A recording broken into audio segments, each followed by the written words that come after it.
High নমস্কার বন্ধু, good morning. আমি চন্দন মল্লিক, তোমরা দেখছো আমার ইউটিউব চ্যানেল। আমার ইউটিউব চ্যানেলে তোমাদের সকলকে স্বাগত। বন্ধুরা, তোমরা কেমন আছো?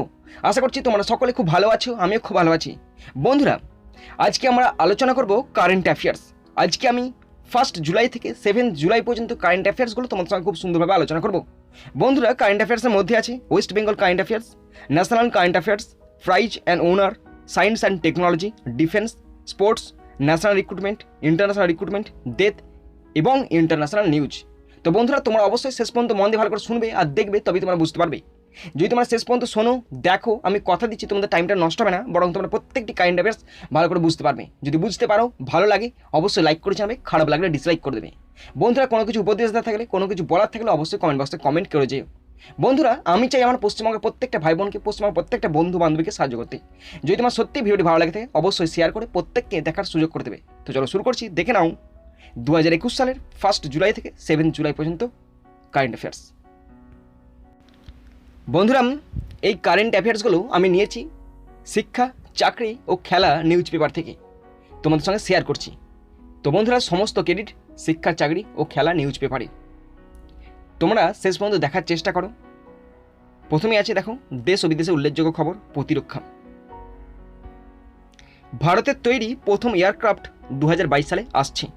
ভারতের তৈরি প্রথম এয়ারক্রাফট 2022 সালে আসছে। তো তার আগে দেখে নাও ছবিটা, আইএনএস বিক্রান্ত।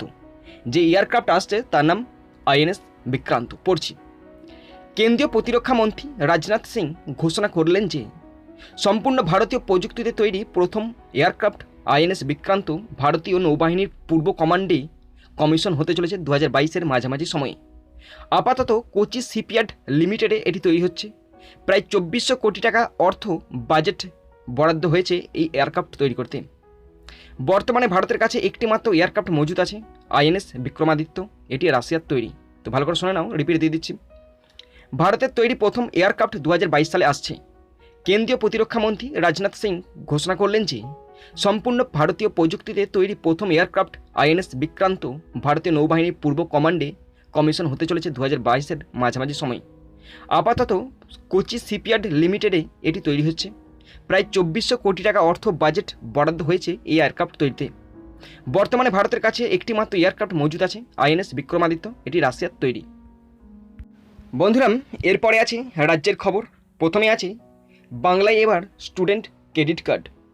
সম্প্রতি পশ্চিমবঙ্গ সরকার West Bengal student credit card প্রকল্পের ঘোষণা করল। 24শে জুন রাজ্য ক্যাবিনেটে অনুমোদন পেয়েছে এই প্রকল্প। 30শে জুন থেকে অনলাইনে লঞ্চ হয়েছে এই শিক্ষাভিত্তিক স্কিম। এই ক্রেডিট কার্ড ব্যবহার করে কার্ড হোল্ডাররা উচ্চশিক্ষার জন্য একটি নির্দিষ্ট অঙ্কের অর্থাৎ 10 লক্ষ টাকা পর্যন্ত ঋণ নিতে পারবেন। চাকরি পাওয়ার 1 বছর পর থেকে 15 বছরের মধ্যে সেই টাকা শোধ করে দিতে হবে। স্টুডেন্ট ক্রেডিট কার্ডের জন্য যে নির্ণায়ক বিষয়গুলি আবশ্যকীয় তা হলো, নাম্বার 1, যিনি স্টুডেন্ট ক্রেডিট কার্ডের জন্য আবেদন জানাবেন তাদেরকে প্রমাণ দর্শাতে হবে যে তারা under graduate, post graduate, doctoral বা পোস্ট ডক্টরাল পোস্টের জন্য দেশের মধ্যে বা বিদেশের কোনো শিক্ষা প্রতিষ্ঠানে যেতে চান। নাম্বার 2, যে সমস্ত ছাত্রছাত্রীরা এই ক্রেডিট কার্ড পাবেন তাদের পশ্চিমবঙ্গে বিগত 10 বছর বা বেশি সময় ধরে বসবাস করে থাকতে হবে। নাম্বার 3, ক্রেডিট কার্ডের জন্য আবেদন জানানোর সর্বোচ্চ বয়সসীমা 40 বছর। নাম্বার 4, এই কার্ডের মধ্যে দিয়েই স্টুডেন্ট লোনের গ্যারান্টি দিচ্ছে পশ্চিমবঙ্গ সরকার। নাম্বার 5, তবে ক্রেডিট কার্ডের মাধ্যম স্টুডেন্ট লোন পেতে হলে, এটা মাধ্যমে হবে, তবে ক্রেডিট কার্ডের মাধ্যমে স্টুডেন্ট লোন পেতে হলে পড়ুয়াদের CIBIL স্কোর অত্যন্ত ভালো হতে হবে। তো পড়ছি, ভালো করে শোনো তোমরা, রিপিট দিয়ে দিচ্ছি। বাংলায় এবার স্টুডেন্ট ক্রেডিট কার্ড। সম্প্রতি পশ্চিমবঙ্গ সরকার West Bengal student credit card প্রকল্পের ঘোষণা করল। 24শে জুন রাজ্য ক্যাবিনেটে অনুমোদন পেয়েছে এই প্রকল্প। 30শে জুন থেকে অনলাইনে লঞ্চ হয়েছে এই শিক্ষাভিত্তিক স্কিম। এই ক্রেডিট কার্ড ব্যবহার করে কার্ড হোল্ডাররা উচ্চশিক্ষার জন্য একটি নির্দিষ্ট অঙ্কের অর্থাৎ 10 লক্ষ টাকা পর্যন্ত ঋণ নিতে পারবেন। চাকরি পাওয়ার 1 বছর পর থেকে 15 বছরের মধ্যে সেই টাকা শোধ করে দিতে হবে। স্টুডেন্ট ক্রেডিট কার্ডের জন্য যে নির্ণায়ক বিষয়গুলি আবশ্যকীয় তা হলো, 1 নম্বর, যিনি স্টুডেন্ট ক্রেডিট কার্ডের জন্য আবেদন জানাবেন তাদেরকে প্রমাণ দর্শাতে হবে যে তারা under graduate, post graduate, doctoral বা পোস্ট ডক্টরাল পোস্টের জন্য দেশের মধ্যে বা বিদেশের কোনো শিক্ষা প্রতিষ্ঠানে যেতে চান। নাম্বার 2, যে সমস্ত ছাত্রছাত্রীরা এই ক্রেডিট কার্ড পাবেন তাদের পশ্চিমবঙ্গে বিগত 10 বছর বা বেশি সময় ধরে বসবাস করে থাকতে হবে। নাম্বার 3, ক্রেডিট কার্ডের জন্য আবেদন জানানোর সর্বোচ্চ বয়সসীমা 40 বছর। নাম্বার 4, এই কার্ডের মধ্যে দিয়েই স্টুডেন্ট লোনের গ্যারান্টি দিচ্ছে পশ্চিমবঙ্গ সরকার। নাম্বার 5, তবে ক্রেডিট কার্ডের মাধ্যমে স্টুডেন্ট লোন পেতে হলে পড়ুয়াদের অবশ্যই CIBIL স্কোর অত্যন্ত ভালো হতে হবে। বন্ধুরা, নেক্সট কারেন্ট অ্যাফেয়ার্স, 15ই জুলাই পর্যন্ত জারি থাকবে বিধিনিষেধ। 15ই জুলাই পর্যন্ত রাজ্যে করোনা বিধিনিষেধ বাড়ানোর সিদ্ধান্ত জানিয়ে দিলেন মুখ্যমন্ত্রী মমতা বন্দ্যোপাধ্যায়। 50% যাত্রী নিয়ে চলবে সরকারি বেসরকারি বাস। সকাল 11টা থেকে সন্ধ্যা 6টা পর্যন্ত খোলা থাকবে সেলুন ও পার্লার। বাদবাকি দোকানপাট রাত্রি 8টা পর্যন্ত খোলা থাকবে। সকাল 6টা থেকে বেলা 12টা পর্যন্ত খোলা থাকবে ফল, সবজি ও মাছের বাজার। তবে লোকাল ট্রেন ও মেট্রো চালানোই এখনও পর্যন্ত কোনো ছাড়ের কথা বলেননি মুখ্যমন্ত্রী। পরিস্থিতি আর কিছুটা নিয়ন্ত্রণে এলে লোকাল ট্রেন ও মেট্রোর চলাচল চালু করা হবে বলে তিনি আশ্বাস দেন। 15ই জুলাই পর্যন্ত রাজ্যে কোনো প্রকার স্কুল কলেজ শিক্ষা প্রতিষ্ঠান খোলা হবে না। রাত 9টা থেকে ভোর 5টা পর্যন্ত জরুরি প্রয়োজন ছাড়া বাইরে বেরোনাই নিষেধাজ্ঞা জারি করা হলো।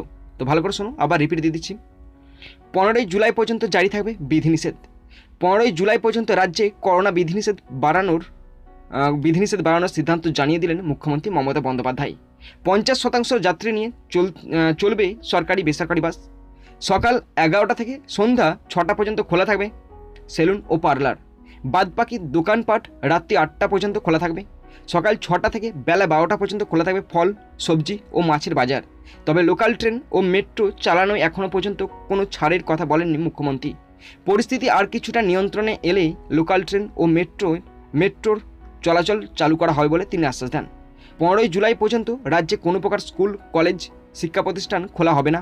রাত 9টা থেকে ভোর 5টা পর্যন্ত জরুরি প্রয়োজন ছাড়া বাইরে বেরোনাই নিষেধাজ্ঞা জারি করা হলো। নেক্সট কারেন্ট অ্যাফেয়ার্স জাতীয় খবর থেকে আছে। ফার্স্ট কারেন্ট অ্যাফেয়ার্স, সাফল্যের পথে PMMSY এর উদ্যোগে মৎস্য উৎপাদন। সাফল্যের পথে PMMSY এর উদ্যোগে মৎস্য উৎপাদন বৃদ্ধি করতে PMMSY এর উদ্যোগে 20,050 কোটি টাকার মৎস্য প্রকল্প চালু করল কেন্দ্রীয় সরকার। এই প্রকল্পের উদ্দেশ্য হল দেশের মৎস্য উৎপাদন বৃদ্ধি ও উন্নতি করা। বিজ্ঞানীদের মতে মাছে থাকে vitamin D2, vitamin D, amino অ্যাসিডের মতো উপাদান যা আমাদের শরীরে রোগ প্রতিরোধ ক্ষমতা বাড়িয়ে তুলতে সাহায্য করে। করোনা সংক্রমণের হাত থেকে বাঁচতে মৎস্য উৎপাদন বৃদ্ধিতে সরকারের এই বিশেষ উদ্যোগকে স্বাগত জানিয়েছে চিকিৎসক মহল। তো ভালো করে শোনো, রিপিট দিচ্ছি। সাফল্যের পথে PMMSY এর উদ্যোগে মৎস্য উৎপাদন বৃদ্ধি করতে PMMSY এর উদ্যোগে 20,050 কোটি টাকার মৎস্য প্রকল্প চালু করল কেন্দ্রীয় সরকার। এই প্রকল্পের উদ্দেশ্য হল দেশের মৎস্য উৎপাদন বৃদ্ধি ও উন্নতি করা। বিজ্ঞানীদের মতে মাছে থাকে vitamin D2, vitamin D, amino অ্যাসিডের মতো উপাদান যা আমাদের শরীরে রোগ প্রতিরোধ ক্ষমতা বাড়িয়ে তুলতে সাহায্য করে। করোনা সংক্রমণের হাত থেকে বাঁচতে মৎস্য উৎপাদন বৃদ্ধিতে সরকার উদ্যোগকে স্বাগত জানিয়েছে চিকিৎসক মহল। নেক্সট কারেন্ট অ্যাফেয়ার্স, টেটের সার্টিফিকেট আজীবন বৈধ।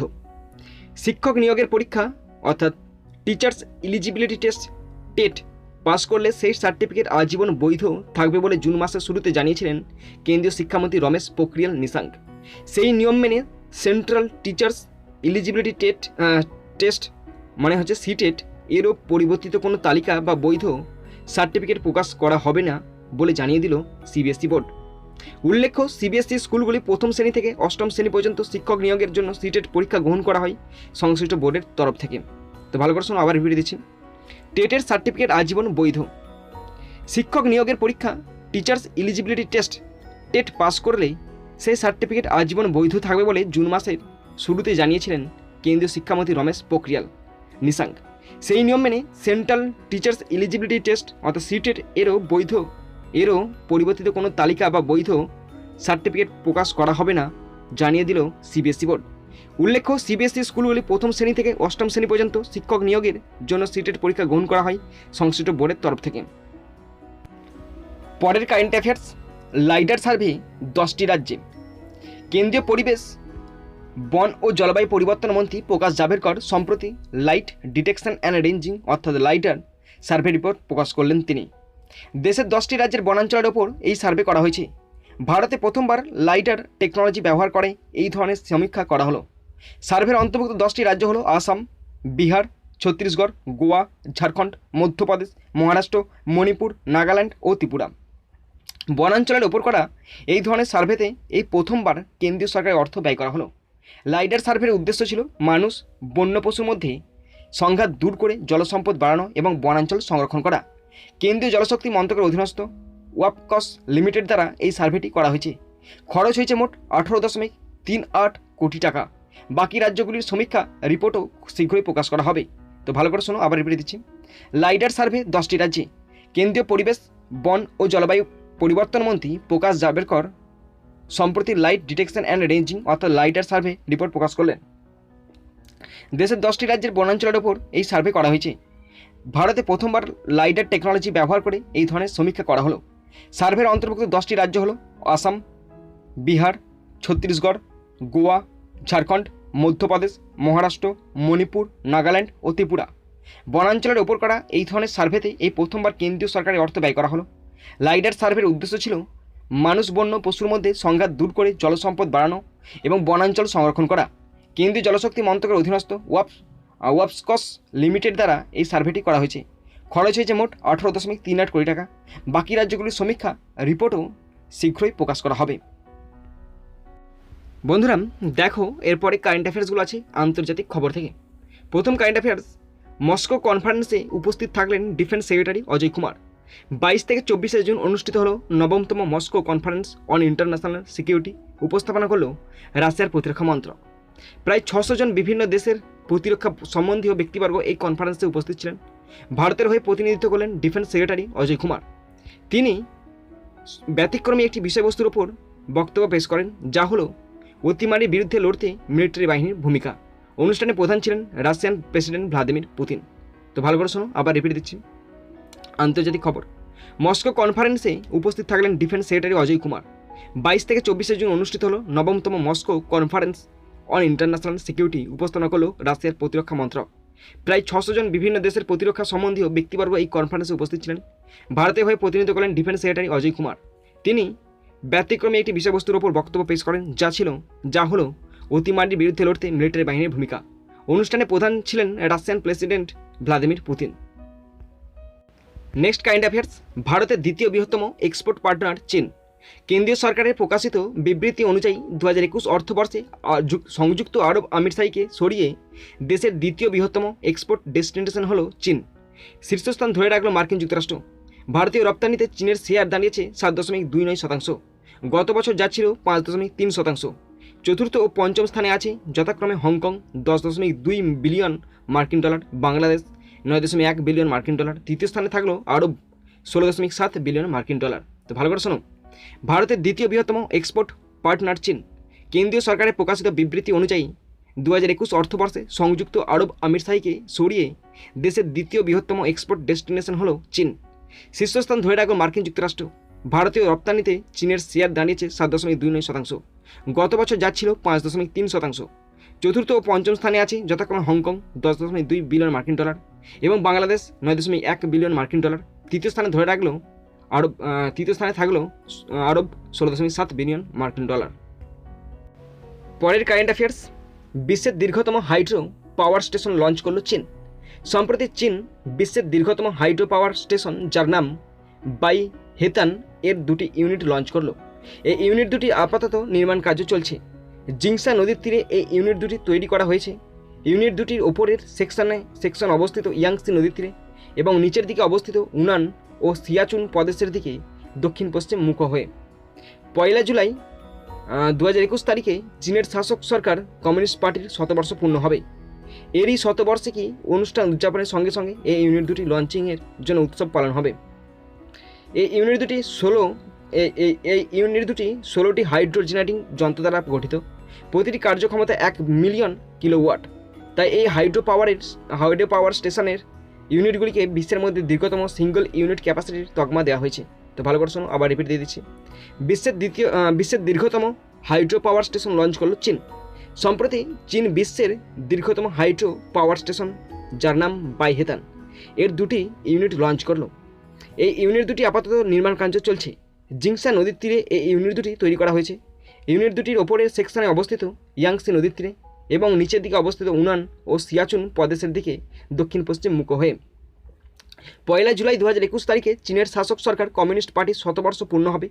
এরই শতবার্ষিকী অনুষ্ঠান উদযাপনের সঙ্গে সঙ্গে এই ইউনিট দুটি লঞ্চিংয়ের জন্য উৎসব পালন হবে। এই ইউনিট দুটি 16টি হাইড্রোজেনেটিং যন্ত্র দ্বারা গঠিত, প্রতিটি কার্যক্ষমতা 1 মিলিয়ন কিলোওয়াট।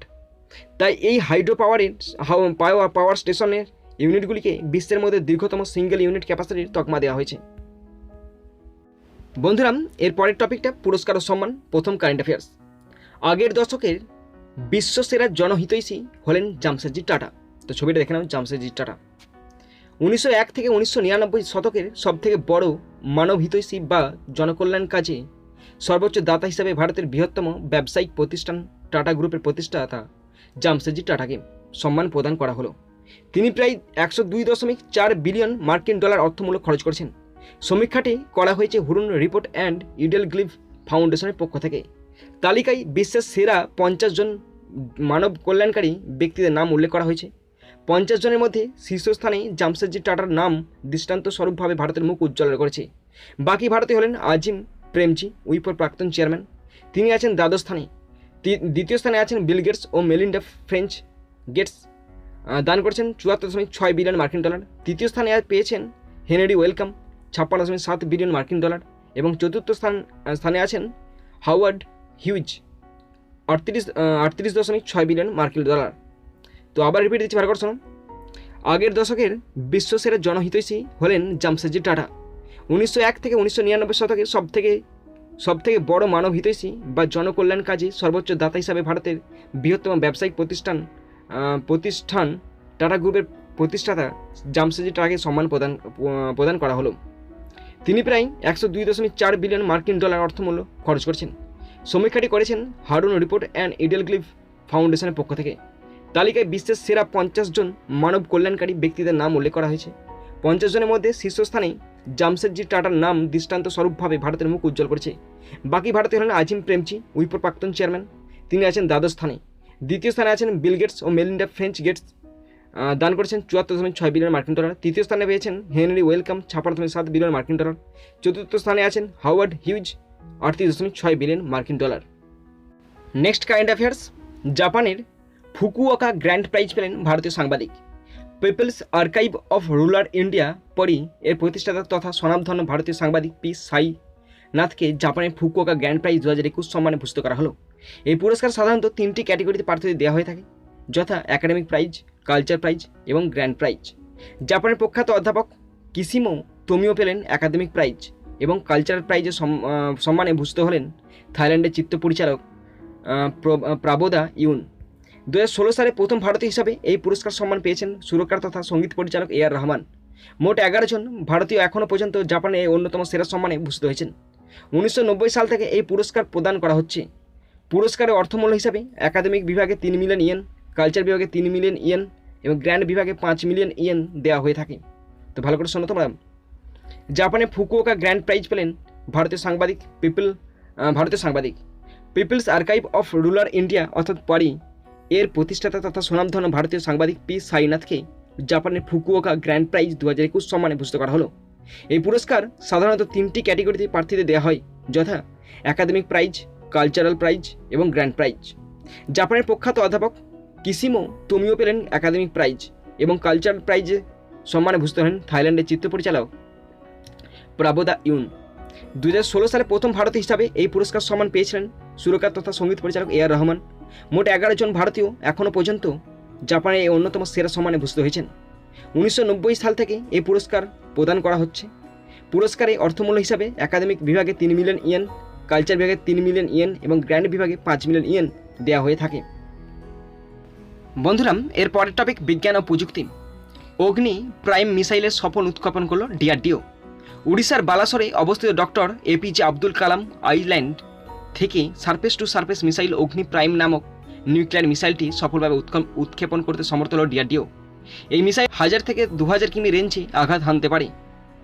অগ্নি শ্রেণীর মিসাইলের মধ্যে এই মিসাইলটি হল নবতম সংযোজন। এই ধরনের মিসাইলকে বলা হয় ইন্টারকন্টিনেন্টাল রেঞ্জ ব্যালিস্টিক মিসাইল। তো ভালো করে শোনো।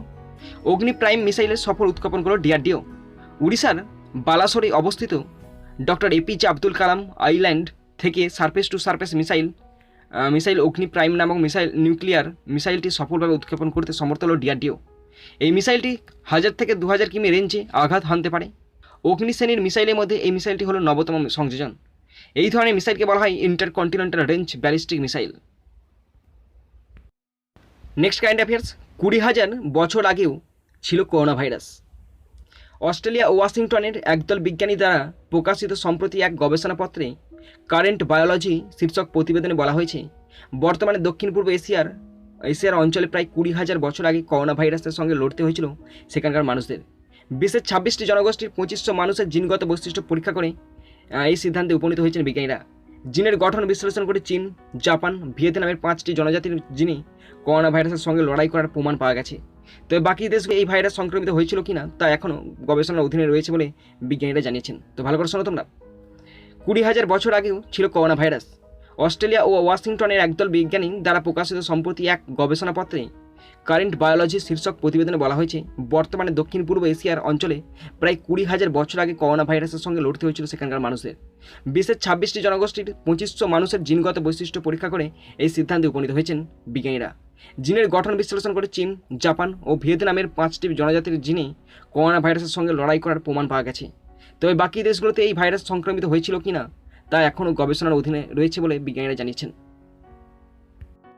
নেক্সট কারেন্ট অ্যাফেয়ার্স, ডিআরডিওর 2টি রকেটের সফল উৎক্ষেপণ।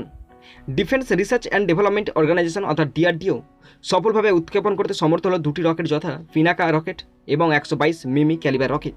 পিনাকা হলো এক্সটেন্ডেড রেঞ্জ ভার্সন এবং 122 মিমি ক্যালিবার হলো এনহান্সড রেঞ্জ ভার্সন রকেট। সম্পূর্ণ দেশীয় প্রযুক্তিতে তৈরি 2টি রকেটকে উড়িষ্যার চণ্ডীপুরে অবস্থিত ইন্টিগ্রেটেড টেস্ট রেঞ্জ থেকে উৎক্ষেপণ করা হয়। 2টি রকেটকে তৈরি করেছে পুনেতে অবস্থিত armament research and development establishment এবং high energy materials research laboratory. পিনাকার মাধ্যমে সর্বোচ্চ 45 কিমি দীর্ঘ দূরত্বে শত্রুপক্ষের নিশানাকে ধ্বংস করা যাবে। 122 মিমি ক্যালিবার রকেটের মাধ্যমে সর্বোচ্চ 40 কিমি দূরত্বে শত্রুপক্ষের আক্রমণকে পরাস্ত করা যাবে। তো ভালো করে শোনো, আবার রিপিট দিচ্ছি। ডিআরডিওর 2টি রকেটের সফল উৎক্ষেপণ। Defence Research and Development Organisation অর্থাৎ ডিআরডিওর সফলভাবে উৎক্ষেপণ করতে সক্ষমতা হলো 2টি রকেট, যথা পিনাকা রকেট এবং 122 মিমি ক্যালিবার রকেট। পিনাকা হলো এক্সটেন্ডেড রেঞ্জ ভার্সন এবং 122 মিমি ক্যালিবার হলো এনহান্সড রেঞ্জ ভার্সন রকেট। সম্পূর্ণ দেশীয় প্রযুক্তিতে তৈরি 2টি রকেটকে উড়িষ্যার চণ্ডীপুরে অবস্থিত ইন্টিগ্রেটেড টেস্ট রেঞ্জ থেকে উৎক্ষেপণ করা হয়। 2টি রকেটকে তৈরি করেছে পুনেতে অবস্থিত armament research and development establishment এবং high energy materials research laboratory. পিনাকার মাধ্যমে সর্বোচ্চ 45 কিমি দীর্ঘ দূরত্বে শত্রুপক্ষের নিশানাকে ধ্বংস করা যাবে। 122 মিমি ক্যালিবার রকেটের মাধ্যমে সর্বোচ্চ 40 কিমি দূরত্বে শত্রুপক্ষের আক্রমণকে পরাস্ত করা যাবে। বন্ধুরা, আমাদের নেক্সট টপিক জাতীয় নিয়োগ। Suresh N Patel. Vigilance commissioner Suresh N প্যাটেলকে ভারপ্রাপ্ত সেন্ট্রাল ভিজিল্যান্স কমিশনারের পদে দায়িত্ব প্রদান করা হলো। নতুন সেন্ট্রাল ভিজিল্যান্স কমিশনার নিয়োগ না হওয়া পর্যন্ত তিনি এই পদের দায়িত্ব পালন করবেন। তিনি সঞ্জয় কোঠারির স্থলাভিষিক্ত হলেন। বর্তমানে ভিজিল্যান্স কমিশনারের দায়িত্ব সামলানোর আগে তিনি 2015 সাল নাগাদ অন্ধ্র ব্যাংকের চিফ এক্সিকিউটিভ অফিসার এবং ম্যানেজিং ডিরেক্টরের দায়িত্বভার সামলেছেন। এছাড়া তিনি নবার্ডের ম্যানেজমেন্ট কমিটির অন্যতম সদস্য ছিলেন। তো ভালো করে দেখো, সুরেশ এন প্যাটেলের ছবিটা দেখে নাও তোমরা। Suresh N Patel. Vigilance commissioner Suresh N প্যাটেলকে ভারপ্রাপ্ত সেন্ট্রাল ভিজিল্যান্স কমিশনারের পদে দায়িত্ব প্রদান করা হলো। তিনি সেন্ট্রাল ভিজিল্যান্স কমিশনার নিয়োগ না হওয়া পর্যন্ত তিনি এই পদের দায়িত্ব সামলাবেন। তিনি সঞ্জয় কোঠারির স্থলাভিষিক্ত হলেন। বর্তমানে ভিজিল্যান্স কমিশনারের দায়িত্ব সামলানোর আগে তিনি 2015 সাল নাগাদ অন্ধ্র ব্যাংকের চিফ এক্সিকিউটিভ অফিসার এবং ম্যানেজিং ডিরেক্টরের দায়িত্বভার সামলেছেন। এছাড়া তিনি নবার্ডের ম্যানেজমেন্ট কমিটির অন্যতম সদস্য ছিলেন। বন্ধুরা, নেক্সট টপিক খেলাধুলা। দেশের হয়ে সবচেয়ে বেশি ম্যাচ খেলেন মেসি। দেশের হয়ে সবচেয়ে বেশি ম্যাচ খেলেন মেসি। বলিভিয়ার বিরুদ্ধে খেলার পর দেশের হয়ে সবচেয়ে বেশি ম্যাচ খেলার রেকর্ড করলেন লিওনেল মেসি। আর্জেন্টিনার জেভিয়ার মাসচেরানোকে টপকে গেলেন তিনি। মেসি দেশের হয়ে মোট ম্যাচ খেলেছেন 148টি, 75টি।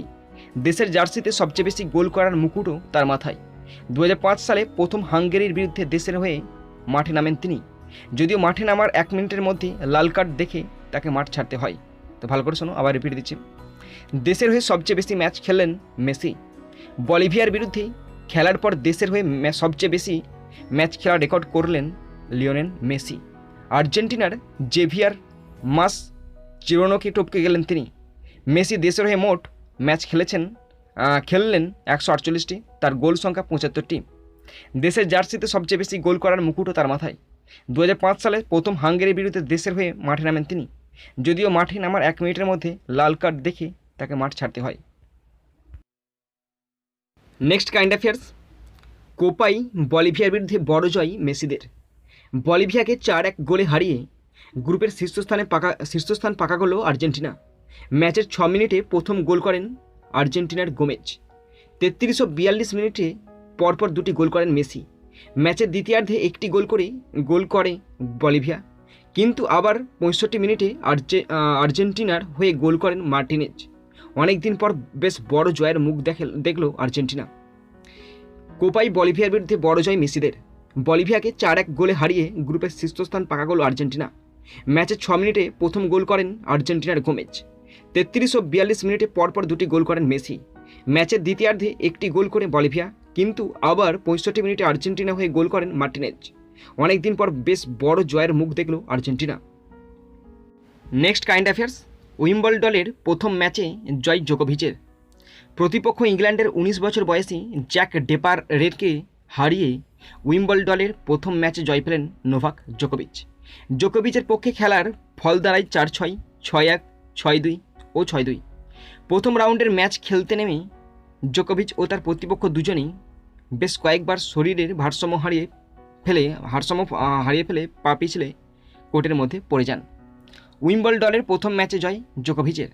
প্রতিপক্ষ ইংল্যান্ডের 19 বছর বয়সী জ্যাক ডেপারেরকে হারিয়ে উইম্বলডনের প্রথম ম্যাচে জয় পেলেন নোভাক জোকোভিচ। জোকোভিচের পক্ষে খেলার ফল দাঁড়ায় 4-6, 6-1, 6-2 ও 6-2। প্রথম রাউন্ডের ম্যাচ খেলতে নেমেই জোকোভিচ ও তার প্রতিপক্ষ দুজনেই বেশ কয়েকবার শরীরের ভারসাম্য হারিয়ে ফেলে পা পিছলে কোর্টের মধ্যে পড়ে যান। নেক্সট কারেন্ট অ্যাফেয়ার্স, ক্রোয়েশিয়াকে হারিয়ে ইউরোর শেষ 8-এ স্পেন। 5-3 গোলে ক্রোয়েশিয়াকে হারিয়ে ইউরোর শেষ 8-এ পৌঁছে গেল স্পেন। ম্যাচের প্রথম থেকে এগিয়ে ছিল ক্রোয়েশিয়া, যদিও তারপর স্পেনের জোড়া গোলে পিছিয়ে যায় তারা। 85 মিনিটে ওসিচের গোলে ব্যবধান কমিয়ে ফেলে মদ্রিচরা। অতিরিক্ত সময়ে 92 মিনিটে ফের গোল করে সমতা ফিরিয়ে আনে ক্রোয়েশিয়া, তবুও শেষ রক্ষা হলো না। মোরাটা ও ওলাজার গোলে জয় নিশ্চিত করে স্পেন। তো ভালো করে শোনো, আবার রিপিট দিয়ে দিচ্ছি। ক্রোয়েশিয়াকে হারিয়ে ইউরোর শেষ 8-এ স্পেন। 5-3 গোলে ক্রোয়েশিয়াকে হারিয়ে ইউরোর শেষ 8-এ পৌঁছে গেল স্পেন। ম্যাচের প্রথম থেকে এগিয়ে ছিল ক্রোয়েশিয়া, যদিও তারপর স্পেনের জোড়া গোলে পিছিয়ে যায় তারা। 85 মিনিটে ওসিচের গোলে ব্যবধান কমিয়ে ফেলে মদ্রিচরা। অতিরিক্ত সময়ে 92 মিনিটে ফের গোল করে সমতা ফিরিয়ে আনে ক্রোয়েশিয়া, তবুও শেষ রক্ষা হলো না। মোরাটা ও ওলাজার গোলে জয় নিশ্চিত করে স্পেন। বন্ধুরা, নেক্সট কারেন্ট অ্যাফেয়ার্স, ইউরোতে অঘটন, শেষ 8-এ সুইজারল্যান্ড। বিশ্ব চ্যাম্পিয়ন ফ্রান্সকে টাইব্রেকারে হারিয়ে কোয়ার্টার ফাইনালে পৌঁছে গেল সুইজারল্যান্ড। নির্ধারিত সময়ে খেলার ফল দাঁড়ায় 3-3।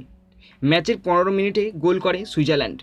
দ্বিতীয়ার্ধে বেঞ্জামার জোড়া গোল ও পোগবার গোলে এগিয়ে যায় ফ্রান্স, কিন্তু ম্যাচের 81 ও 90 মিনিটে 2টি গোল দিয়ে খেলায় ফেরে সুইজারল্যান্ড।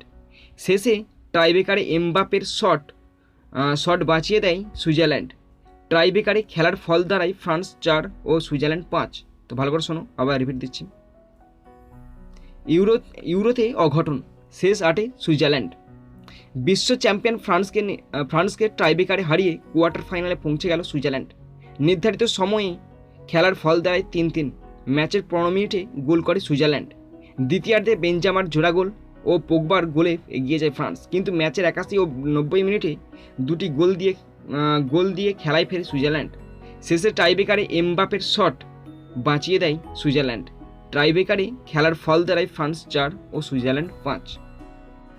বন্ধুরা, নেক্সট কারেন্ট অ্যাফেয়ার্স, তীরন্দাজিতে সোনা আনলেন 3 ভারতীয় কন্যা। ফের তীরন্দাজিতে সোনা জয় করল ভারত। অভিষেক বর্মার পর এবার তীরন্দাজি বিশ্বকাপে তৃতীয় পর্যায়ের ইভেন্টে 27 জুন দেশের তিন কন্যার দাপটে হারল মেক্সিকো। এই 3 কন্যা হলেন দীপিকা কুমারী, কমলিকা বারি ও অঙ্কিতা ভকত।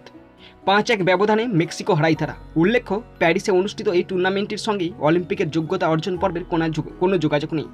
তো বন্ধুরা, তোমরা দেখে নাও 3 কন্যা।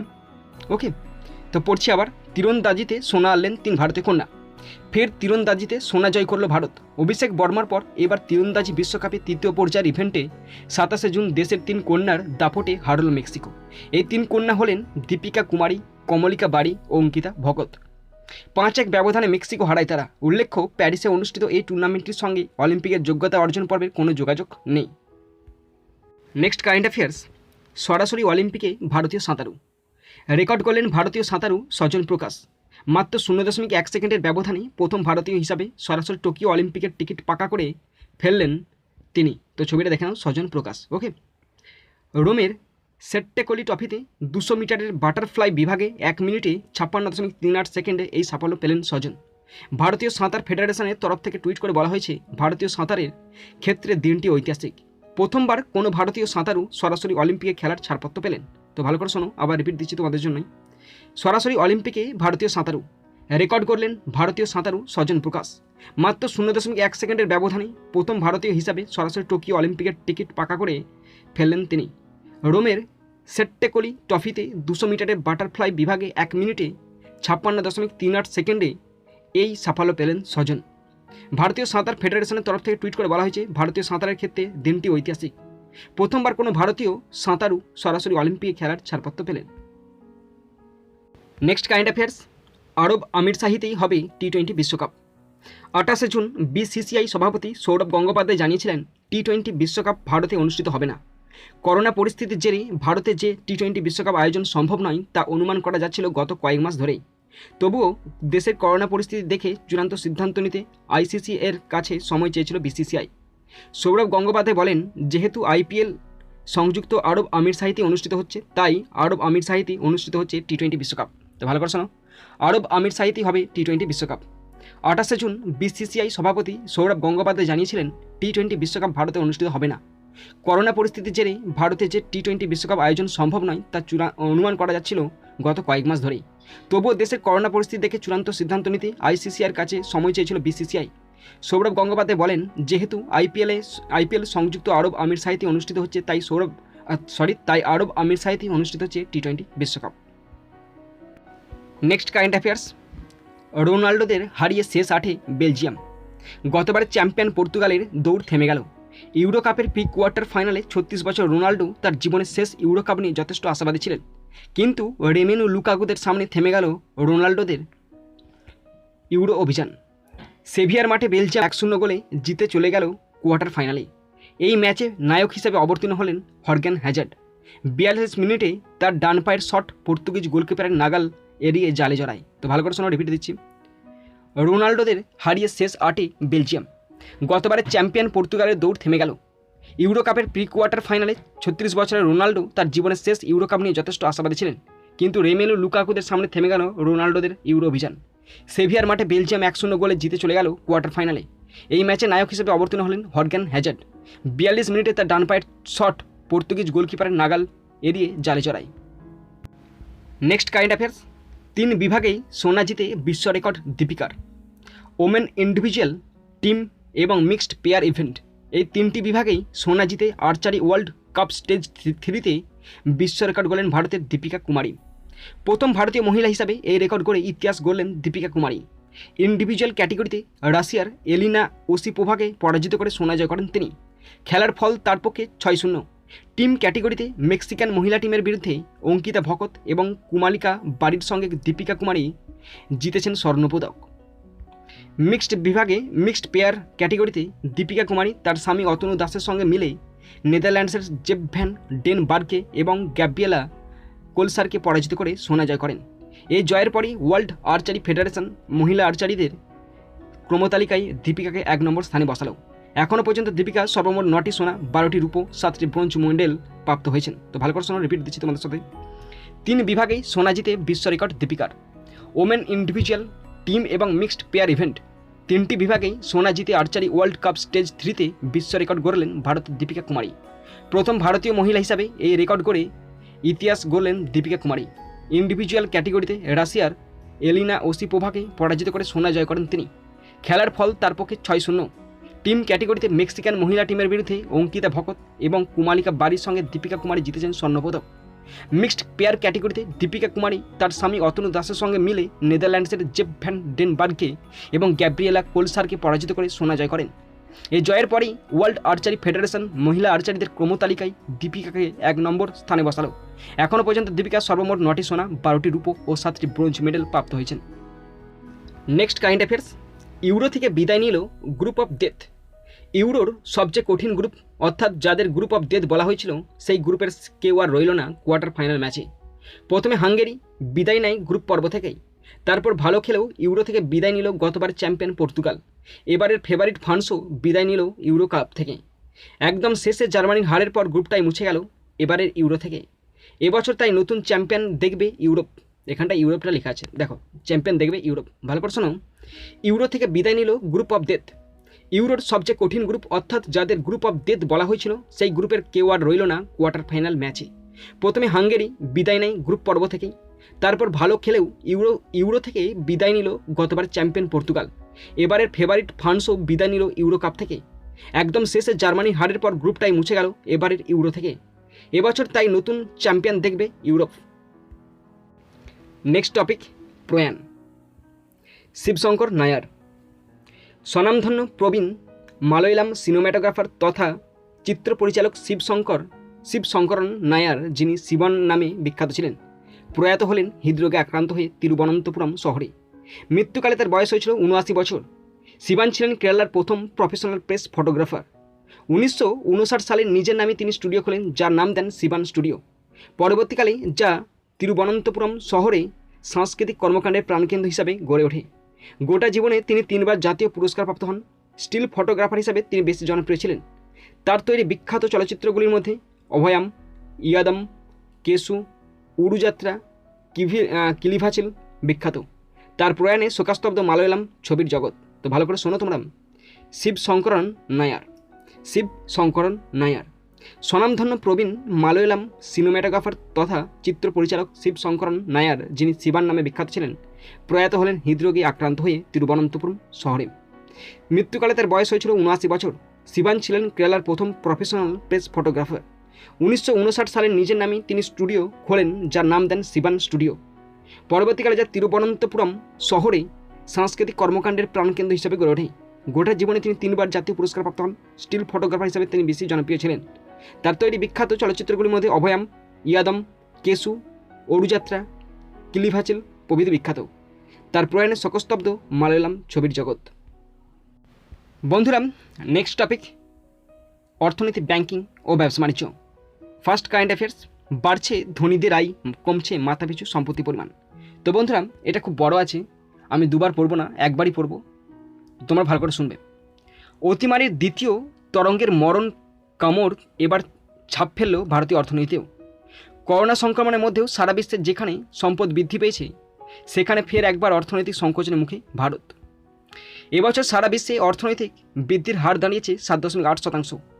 সেখানে ভারতীয় অর্থনীতির সংকোচন হার 4.4%। এমনকি মাথাপিছু ব্যক্তি রোজগারের নিরিখেও পিছিয়ে পড়েছে ভারত। অতিমারির পুরো সময় জুড়ে চাকরি হারানো, মাইনে কাটা যাওয়া ও অতিরিক্ত বেকারত্বের ফলস্বরূপ ব্যক্তিগত রোজগার নেমেছে তলানিতে। সম্প্রতি ক্রেডিট সুইস এর একটি সমীক্ষা অনুযায়ী জানা যাচ্ছে, এবছরই পারিবারিক সম্পত্তির নিরিখে প্রতিটি পরিবারের সম্পত্তি 4.4% হ্রাস পেয়েছে। 6.1% হারে হ্রাস পেয়েছে দেশের গড় ব্যক্তি সম্পত্তির পরিমাণ। সমীক্ষা অনুযায়ী 2020 সালে ভারতে গড় ব্যক্তি সম্পত্তির পরিমাণ ছিল 10,57,177 টাকা। 2000 সাল থেকে 2020 সাল পর্যন্ত প্রত্যেক বছরই এই সম্পত্তি 8.8% হারে বৃদ্ধি পেয়েছে, যেখানে আন্তর্জাতিক স্তরে বৃদ্ধির পরিমাণ ছিল 4.8%। তবে দেশের সম্পদ ও রোজগার হ্রাস পেলেও অতিমারি পরিস্থিতিতে কার্যত একই রয়েছে ধনীদের আয়। ভারত, চীন, ব্রাজিল, মার্কিন যুক্তরাষ্ট্র এই 4টি দেশে বৃদ্ধি পেয়েছে ধনী থেকে অতি ধনীদের আয়। সারা দেশে ধনী থেকে অতি ধনীদের সংখ্যা 4,320 জন। প্রত্যেকের রোজগার কার্যত 70 কোটি টাকার বেশি আয় হয়েছে। আন্তর্জাতিক স্তরেও বৃদ্ধি পেয়েছে ধনী থেকে অতি ধনীদের সম্পত্তির পরিমাণ। বিশ্বজুড়ে 28.7 লক্ষ কোটি টাকা মার্কিন ডলার বৃদ্ধি পেয়েছে সম্পত্তির পরিমাণ, এখন দাঁড়িয়েছে 418.3 কোটি টাকা। নেক্সট কারেন্ট অ্যাফেয়ার্স, সেরা পাবলিক সেক্টর আন্ডারটেকিং ব্যাংকের শিরোপা পেল মহারাষ্ট্র ব্যাংক। ঋণ ও জমা খাতের বৃদ্ধির হিসেব অনুযায়ী এবছর পাবলিক সেক্টর আন্ডারটেকিং ব্যাংকের মধ্যে সেরা শিরোপা পেল মহারাষ্ট্র ব্যাংক। প্রায় 13.45% গ্রস অ্যাডভান্স বৃদ্ধি করে এবছর ব্যাংক অফ মহারাষ্ট্র 1.07 লক্ষ কোটি টাকা আয় করতে পেরেছে। দ্বিতীয় স্থানে আছে পাঞ্জাব অ্যান্ড সিন্ধ ব্যাংক। তাদের এবছরে অর্থবৃদ্ধির পরিমাণ 8.39% হয়ে 67,811 কোটি টাকা আয় হয়েছে। সেরা পাবলিক সেক্টর আন্ডারটেকিং ব্যাংকের শিরোপা পেল মহারাষ্ট্র ব্যাংক। ঋণ ও জমা খাতের বৃদ্ধির হিসাব অনুযায়ী এবছর পাবলিক সেক্টর আন্ডারটেকিং ব্যাংকের মধ্যে সেরা শিরোপা পেল মহারাষ্ট্র ব্যাংক। প্রায় 13.45% গ্রস অ্যাডভান্স বৃদ্ধি করে এবছর ব্যাংক অফ মহারাষ্ট্র 1.07 লক্ষ কোটি টাকা আয় করতে পেরেছে। দ্বিতীয় স্থানে আছে পাঞ্জাব অ্যান্ড সিন্ধ ব্যাংক। তাদের এবছরের অর্থবৃদ্ধির পরিমাণ 8.39% হয়ে 67,811 কোটি টাকা আয় হয়েছে। Next current affairs. 8টি প্রকল্পের ঘোষণা অর্থমন্ত্রীর। দেশে 8টি প্রকল্পের কথা ঘোষণা করলেন অর্থমন্ত্রী নির্মলা সীতারামন। করোনার জেরে দেশে যে ক্ষেত্রগুলির ওপর প্রভাব পড়েছে তাদের জন্য এই প্রকল্পের ঘোষণা করলেন নির্মলা সীতারামন। 28শে জুন নির্মলা সীতারামন জানান, ক্রেডিট লাইন গ্যারান্টি স্কিমে মোট ক্যাপিটাল 3 লক্ষ কোটি টাকা থেকে বাড়িয়ে 4.5 লক্ষ কোটি টাকা করা হয়েছে। এই স্কিমের মাধ্যমে 25 লক্ষ মানুষ লাভবান হবেন বলে তিনি জানান। সর্বোচ্চ 1.25 লক্ষ টাকা ঋণ নেওয়া যাবে 3 বছরের জন্য 2% সুদের হারে। 8টি প্রকল্পের ঘোষণা অর্থমন্ত্রীর। দেশে 8টি প্রকল্পের কথা ঘোষণা করলেন অর্থমন্ত্রী নির্মলা সীতারামন। করোনার জেরে দেশে যে ক্ষেত্রগুলির উপর প্রভাব পড়েছে তাদের জন্য এই প্রকল্পের ঘোষণা করলেন নির্মলা সীতারামন। 28শে জুন নির্মলা সীতারামন জানান, ক্রেডিট লাইন গ্যারান্টি স্কিমে মোট ক্যাপিটাল 3 লক্ষ কোটি টাকা থেকে বাড়িয়ে 4.5 লক্ষ কোটি টাকা করা হয়েছে। এই স্কিমের মাধ্যমে 25 লক্ষ মানুষ লাভবান হবেন বলে তিনি জানান। সর্বোচ্চ 1.25 লক্ষ টাকা ঋণ নেওয়া যাবে 3 বছরের জন্য 2% সুদের হারে। বন্ধুরা, লাস্ট কারেন্ট অ্যাফেয়ার্স ভালো করে শোনো তোমরা। কর্মীদের আয়করে কিছু সুবিধা। করোনা সংক্রমণের মধ্যে দেশের অর্থনীতির ভারসাম্য বজায় রাখতে আয়কর খাতে বেশ কিছু সুবিধার কথা ঘোষণা করল কেন্দ্রীয় অর্থমন্ত্রকের তরফ থেকে। নিচে সংক্ষিপ্ত আকারে বিশেষ সুবিধাগুলি সম্পর্কে বর্ণনা করা হলো। নাম্বার 1, প্যান আধার সংযোগের শেষ দিন 30শে জুন থেকে বাড়িয়ে 30শে সেপ্টেম্বর করা হলো। নাম্বার 2, কর্মীদের TDS certificate form number 16 issue করার দিন 15 জুলাই থেকে বেড়ে 31শে জুলাই। নাম্বার 3, গত অর্থবর্ষে অর্থাৎ 2020-21 আয়কর রিটার্ন দাখিল করার শেষ দিন বেড়ে দাঁড়ালো 30শে সেপ্টেম্বর। নাম্বার 4, কোভিড আক্রান্তের মৃত্যুর পরে সংশ্লিষ্ট পরিবার নিয়োগকর্তার কাছ থেকে এককালীন কোনো অনুদান বা এক্সগ্রাসিয়া পেলে ওই টাকা 2019-20 বা এবং তার পরের আর্থিক বছরগুলির জন্য পুরোপুরি করমুক্ত করা হলো। নাম্বার 5, কোভিড আক্রান্ত ব্যক্তির চিকিৎসার জন্য নিয়োগকর্তার কাছ থেকে আর্থিক সাহায্য পেলে সেই টাকাতেও সম্পূর্ণ করছাড় করে দেওয়া হবে। নাম্বার 6, আক্রান্তের চিকিৎসা কিংবা সংক্রমণের পরে মৃত্যু হলে তার পাশে দাঁড়ানোর জন্য মৃতের পরিবার, আত্মীয়, বন্ধুসহ অন্য কোনো ব্যক্তি থেকে অর্থ পেলে সেই অর্থের 10 লক্ষ টাকা পর্যন্ত কোনো কর দিতে হবে না। তো বন্ধুরা, তোমরা যারা শেষ পর্যন্ত দেখলে তাদেরকে আমি অসংখ্য ধন্যবাদ জানাই। তো বন্ধুরা, এখানেই শেষ করলাম ভিডিওটি। সুন্দর থাকবে, সুস্থ থাকবে, টেক কেয়ার, থ্যাংক ইউ, জয় হিন্দ, বন্দে মাতরম।